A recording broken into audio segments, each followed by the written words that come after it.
Check in with CBS 42 Chief Meteorologist Gene Norman. And Gene, I know this is tricky to forecast, but what time are we expecting the storm to hit tomorrow? Well, I'm expecting the bulk of the rain to begin to move in tonight. It'll change to snow tomorrow afternoon, and that's when things get real tricky. The beginnings of that next blast is starting to move in our direction out of Arkansas and portions of western Mississippi. So what are we expecting overnight tonight? Well, for the most part, it's going to be a cold, sleety rain here in town. Now, further to the north, places like Marion County, Winston County, and Coleman County could see up to an additional 1 inch of sleet and snow. Of course, they had the big amounts last night.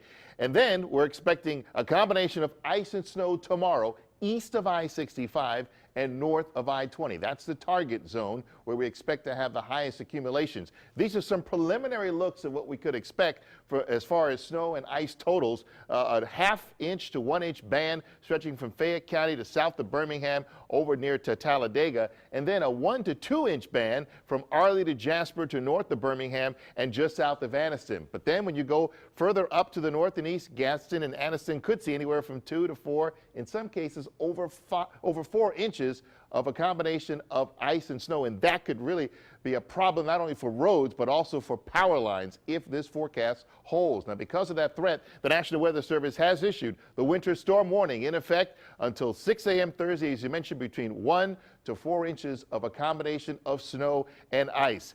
And last night, as we expected, it was just a matter of miles between who saw high amounts and who saw hardly anything. On the left-hand side, that's Fultondale, where they just had rain, which iced up overnight, and then just go 50 miles to the north in Coleman, and they had the snow, upwards of 1 inch, in some cases more than that, which caused a lot of problems on roads up there. Coming up, I'll give more details on the timetable of how things are going to unfold and have the complete forecast coming up in just a few minutes. Well, after hearing that,